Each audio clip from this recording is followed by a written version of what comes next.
तो बेटा ये हमारे पास यहां पे सवाल आया आपके सामने, इसमें लिखा है 3 ब्लॉक है A B C are lying on a smooth horizontal surface as shown in the figure, A and B have equal masses, तो इन दोनों के मासेस इक्वल दिए, ठीक है।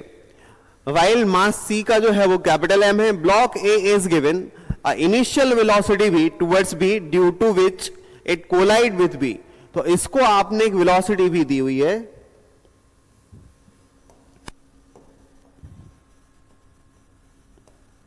जिससे कि ये बी से टकराता है,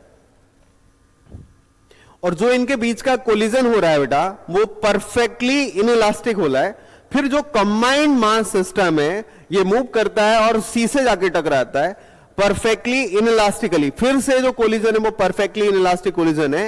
एक 5/6 part of initial kinetic energy lost हो जाता है। तो एम और एम का रेशियो क्या है? बहुत आसान सवाल है, आपने ध्यान में रखना है।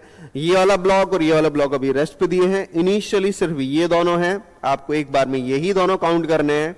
तो जब हम इन दोनों को काउंट करेंगे फिर उसके बाद हम इसको काउंट करेंगे। तो स्टेप फर्स्ट, हमें मालूम है ड्यूरिंग द कोलिजन कोई भी एक्सटर्नल फोर्स काम नहीं करता। तो अगर हम इन दोनों को देखते हैं, इसको नहीं देख रहे हैं और ये हम रेस्ट पे मान रहे हैं, ये हमारे पास इनिशियल स्टेज है सिर्फ इन दोनों को देखने के लिए। तो हमको दिख रहा है कोई भी एक्सटर्नल फोर्स काम नहीं कर रहा है। If F external equal to 0, that means momentum जो होगा वो कंजर्व रहेगा। तो पहले हम जो देखेंगे वो सिर्फ ए बी के लिए देखेंगे, फिर हम देखेंगे ए बी के कंबाइंड सिस्टम को सी के साथ कर रहे होंगे। तो पहले इतने से ही पार्ट को हम देख लेते हैं अच्छे से। तो मैंने कहा देखें जरा क्या पॉसिबिलिटी बनती है, इनिशियल मोमेंटम क्या बनता है। तो पहले हम जो देख रहे हैं बेटा सिर्फ इतने पार्ट को ही देख रहे हैं, ए बी मैं लिख देता हूं बस ए और बी के लिए, फिर कंबाइंड सिस्टम से अपन आगे बढ़ेंगे। बस इतना ही देखना है।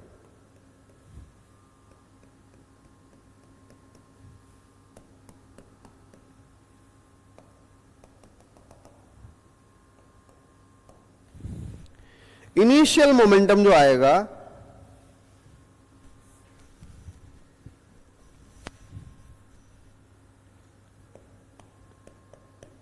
वो हो जाएगा M A into V A plus 0। Final जो मोमेंटम आएगा वो हो जाएगा हमारे पास M A plus M B into V जो आएगी कंबाइंड होगी ए बी की, तो V of A B. Momentum conserve होना है तो इनको कंजर्व कर लेते हैं। तो using conservation of momentum P initial को रख रहे हैं हम पी फाइनल के बराबर, और जैसे ही हमने ये काम किया आप देख सकते हैं यहां पे आ रहा होगा क्या आएगा, एम जो कि इसका मास है, वी जो ए की वेलोसिटी है, this is equal to total mass 2m into velocity of A B. इसको हम सॉल्व करके देख सकते हैं तो हमको देखेगा जो वेलोसिटी ऑफ ए बी आएगी this is equal to v by 2। हम दोबारा से चेक कर रहे होंगे, अब जो हमें कॉम्बिनेशन लेना होगा, ये दोनों बॉडीज कंबाइंड होकर एक साथ जा रही होंगी फिर सी के साथ।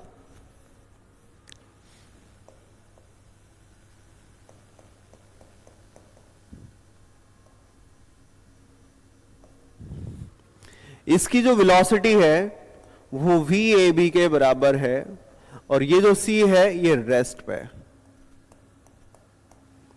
हमें ये दिख रहा है कि जो कोलिजन है इनके बीच में परफेक्टली इनइलास्टिक है, यानी आफ्टर द कोलिजन ये तीनों एक साथ जा रहे होंगे।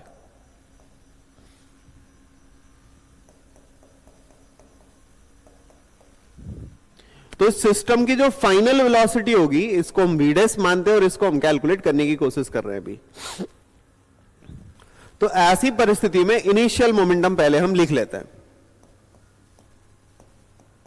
तो अब जो बन जाएगा ए और बी के बाद हम पूरे सिस्टम की बात कर रहे हैं यहां पे, A plus B and C. तो यहां पे आ जाएगा M A M B into velocity of A B plus M C, but इसकी वेलोसिटी तो 0 दी हुई है। पी फाइनल की हम यहां पे बात करेंगे तो सारा मास इकट्ठा हो जाना है इंटू वेलोसिटी जो हमने वी डैश मानी है वो। कंजर्वेशन स्टार्ट कर रहे हैं हम, तो पहले डेटा डाल लेते हैं। इनिशियल को पुट करते हैं पी फाइनल के इक्वल, इनिशियल में देखो बेटा क्या क्या लिखा है, M A plus M B, मतलब कितना हुआ 2m, मास सेम ही दिए। वेलोसिटी कितनी हो गई थी v/2, v of A B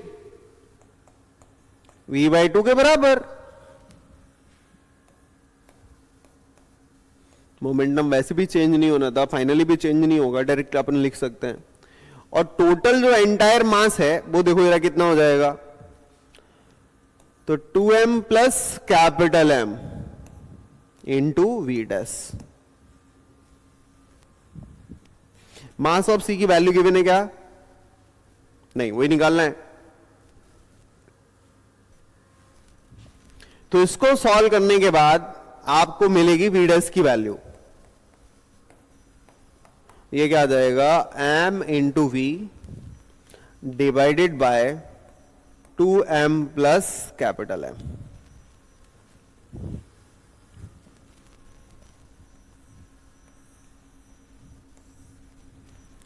हमें एनर्जी में रिलेशन कैलकुलेट करना है। इसने कहा जो टोटल एनर्जी लॉस हुई है ड्यूरिंग द प्रोसेस वो हमारे पास कितनी है, 5/6 times of initial kinetic energy. ये लॉस दी है उसने, मतलब हमारे पास हम बोल सकते हैं कि लॉस मतलब जो इनिशियल थी उसके बाद जो बची है वो, ये कितनी बची है, 5/6 टाइम्स लॉस हो गई है। तो हमें एक्चुअली देखना पड़ेगा कि फाइनली बची कितनी होगी। तो अगर ऐसा हम कुछ चाहते हैं तो आप ये देख सकते हैं कि फाइनल लिखा जा सकता है कि इनिशियल माइनस लॉस के हिसाब से। तो इसको अगर हमने सॉल्व करा तो अगर के इनिशियल को हम मान लो के लिख लेते हैं तो माइनस कितना हो जाएगा, 5/6 टाइम्स ऑफ के, यानी टोटल लॉस हो गया है हमारे पास। और उसके बाद जो बचा है काम वो बचा है 1/6 टाइम्स ऑफ के इनिशियल, बस। तो जो फाइनल काइनेटिक एनर्जी है उसको 1/6 टाइम्स ऑफ के इनिशियल के बराबर रखना है। तो हमने कहा चलो स्टार्ट करते हैं, के इनिशियल की वैल्यू तो half m into V square लिखा था। के फाइनल जो बची है उसको देख लेते हैं, वो कितना बचा है हमारे पास। तो यहां पे बोला गया है जो के फाइनल है वो होगा हाफ, मास लिखोगे आप सबका, तो 2m plus capital M into V dash का स्क्वायर। वी डैश की वैल्यू तो डालनी पड़ेगी अपन को, तो 1/2 2m plus capital M, V dash की वैल्यू देखो बेटा कितनी हो जाएगी, m square V square 2m plus capital M का होल स्क्वायर। कुछ कट सकता है तो काट देते हैं।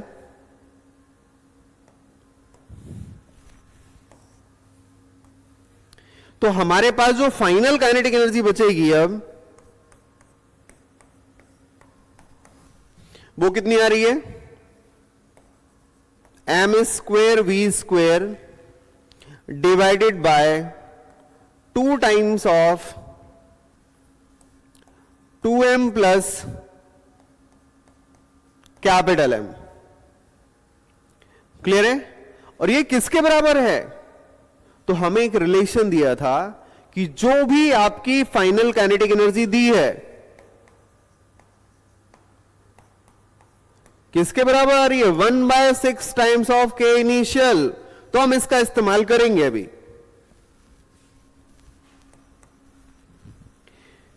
One by 6 times of K initial मतलब क्या आ जाएगा, half m into V square.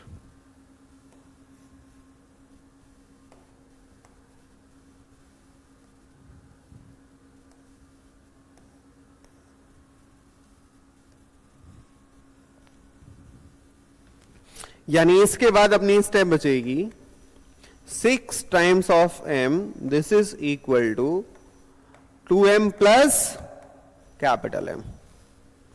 यहां से हम देख सकते हैं जो कैपिटल M की वैल्यू है this is equal to 4 times of small m आएगा। अब हमें इनके बीच में क्या निकालना है बेटा? रेशियो। तो रेशियो अगर हम कैलकुलेट करेंगे, क्या रेशियो कैलकुलेट करना है? हमें निकालना है कैपिटल M से स्मॉल m का रेशियो। तो कैपिटल M अपॉन